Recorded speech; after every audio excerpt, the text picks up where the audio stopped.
In this video, I'll describe the first way we discovered for getting sigmoid belief nets to learn efficiently. It's called the wake-sleep algorithm, and it should not be confused with Boltzmann machines. They have two phases, a positive and a negative phase, that could plausibly be related to wake and sleep. But the wake-sleep algorithm is a very different kind of learning, mainly because it's for directed graphical models like sigmoid belief nets, rather than for undirected graphical models like Boltzmann machines. The ideas behind the wake-sleep algorithm led to a whole new area of machine learning called variational learning, which didn't take off until the late 1990s, despite early examples like the wake-sleep algorithm, and is now one of the main ways of learning complicated graphical models in machine learning. The basic idea behind these variational methods sounds crazy. The idea is that since it's hard to compute the correct posterior distribution, we'll compute some cheap approximation to it, and then we'll do maximum likelihood learning anyway. That is, we'll apply the learning rule that would be correct if we'd got a sample from the true posterior, and hope that it works even though we haven't. Now, you could reasonably expect this to be a disaster, but actually the learning comes to your rescue. So if you look at what's driving the weights during the learning, when you use an approximate posterior, there are actually two terms driving the weights. One term is driving them to get a better model of the data. That is, to make the sigmoid belief net more likely to generate the observed data in the training set. But there's another term that's added to that, that's actually driving the weights towards sets of weights for which the approximate posterior you're using is a good fit to the real posterior. It does this by manipulating the real posterior to try and make it fit the approximate posterior. It's because of this effect that variational learning of these models works quite nicely. Back in the mid-90s, when we first came up with it, we thought this was an interesting new theory of how the brain might learn. That idea has been taken up since by Carl Friston, who strongly believes this is what's going on in real neural learning. So we're now going to look in more detail at how we can use an approximation to the posterior distribution for learning.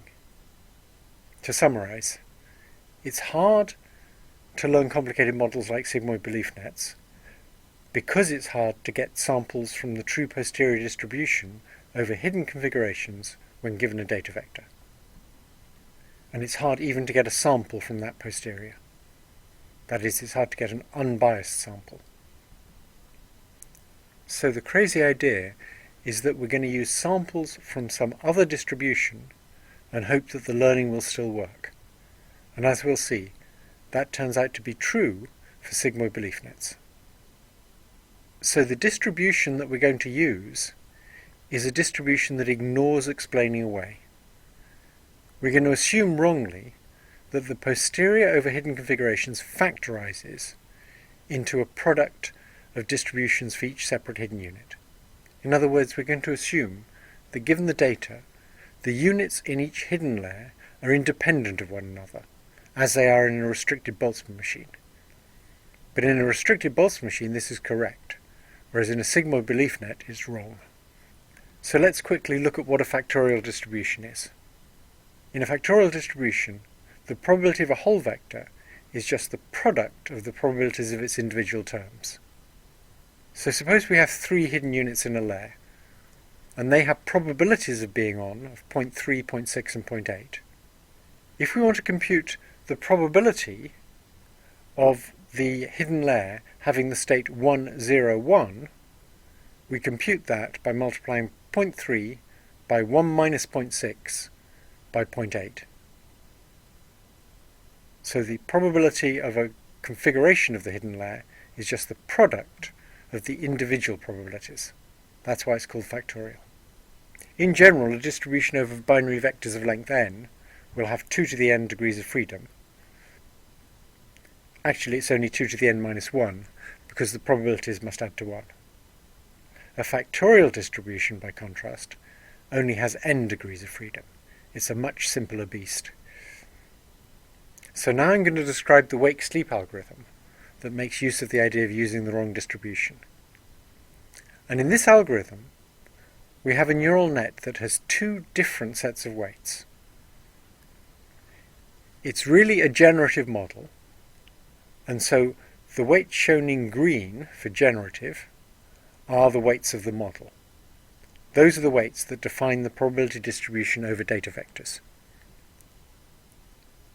We've got some extra weights, the weights shown in red for recognition weights, and these are weights that are used for approximately getting the posterior distribution.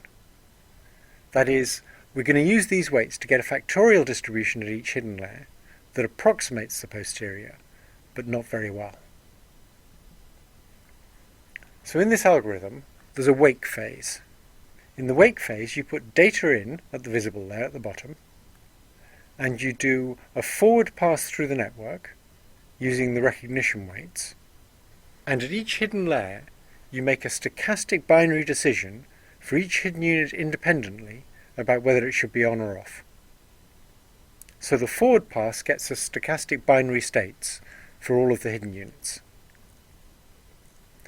Then, once we have those stochastic binary states, we treat that as though it was a sample from the true posterior distribution given the data, and we do maximum likelihood learning. But what we're doing maximum likelihood learning for is not the recognition weights that we just used to get the approximate sample, it's the generative weights that define our model. So you drive the system in the forward pass with the recognition weights, but you learn the generative weights. In the sleep phase, you do the opposite. You drive the system with the generative weights. That is, you start with a random vector at the top hidden layer. You generate the binary states of those hidden units from their prior, in which they're independent. And then you go down through the system, generating states for each layer at a time. And here you're using the generative model correctly. That's how the generative model says you ought to generate data. And so you can generate an unbiased sample from the model. Having used the generative weights to generate an unbiased sample, you then say, let's see if we can recover the hidden states from the data. Or let's see if we can recover the hidden states at layer H2 from the hidden states at layer H1. So you train the recognition weights to try and recover the hidden states that actually generated the states in the layer below. So it's just the opposite of the wake phase. We're now using the generative weights to drive the system, and we're learning the recognition weights. It turns out that if you start with random weights, and you alternate between wake phases and sleep phases, it learns a pretty good model. There are flaws in this algorithm. The first flaw is a rather minor one, which is the recognition weights are learning to invert the generative model. But at the beginning of learning, they're learning to invert the generative model in parts of the space where there isn't any data.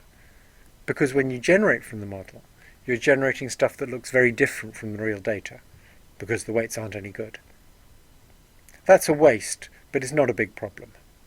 The serious problem with this algorithm is that the recognition weights not only don't follow the gradient of the log probability of the data, they don't even follow the gradient of the variational bound on this probability. And because they're not following the right gradient, we get incorrect mode averaging, which I'll explain on the next slide. A final problem is that we know that the true posterior over the top hidden layer is bound to be far from independent because of explaining away effects, and yet we're forced to approximate it with a distribution that assumes independence. This independence approximation might not be so bad for intermediate hidden layers, because if we're lucky, the explaining away effects that come from below will be partially cancelled out by prior effects that come from above. You'll see that in much more detail later. Despite all these problems, Carl Friston thinks this is how the brain works. When we initially came up with the algorithm, we thought it was an interesting new theory of the brain. I currently believe that it's got too many problems to be how the brain works, and that we'll find better algorithms. So now let me explain mode averaging using the little model with the earthquake and the truck that we saw before. Suppose we run the sleep phase and we generate data from this model. Most of the time, those top two units will be off because they're very unlikely to turn on under their prior. And because they're off, the visible unit will be firmly off because of its bias of -20. Just occasionally, one time in about e to the -10, one of the two top units will turn on, and it'll be equally often the left one and the right one. When that unit turns on, there's a probability of a half that the visible unit will turn on. So if you think about the occasions on which the visible unit turns on, half those occasions have the left-hand hidden unit on, the other half of those occasions have the right-hand hidden unit on, and almost none of those occasions have neither or both units on. So now think what the learning will do for the recognition weights. Half the time we have a 1 on the visible there, the leftmost unit will be on at the top. So it will actually learn to predict that that's on with a probability of 0.5, and the same for the right unit. So the recognition units will learn to produce a factorial distribution over the hidden layer of 0.5, 0.5. Now that factorial distribution puts a quarter of its mass on the configuration 1, 1, and another quarter of its mass on the configuration 0, 0, and both of those are extremely unlikely configurations given that the visible unit was on. It would have been better just to pick one mode. That is, it would have been better for the visible unit just to vote for truck or just to vote for earthquake. That's the best recognition model you can have. That's the best recognition model you can have if you're forced to have a factorial model. So even though the hidden configurations we're dealing with are best represented as the corners of a square, I'll actually show it as if it was a one-dimensional continuous value. And the true posterior is bimodal. It's focused on 1, 0 or 0, 1. That's shown in black. The approximation we'll learn, if we use the sleep phase of the wake-sleep algorithm, is the red curve, which gives all four states of the hidden units equal probability. And the best solution would have been to pick one of its states and give it all the probability mass. That's the best solution because in variational learning we're manipulating the true posterior to make it fit the approximation we're using. Normally in learning we're manipulating an approximation to fit the true thing, but here it's backwards.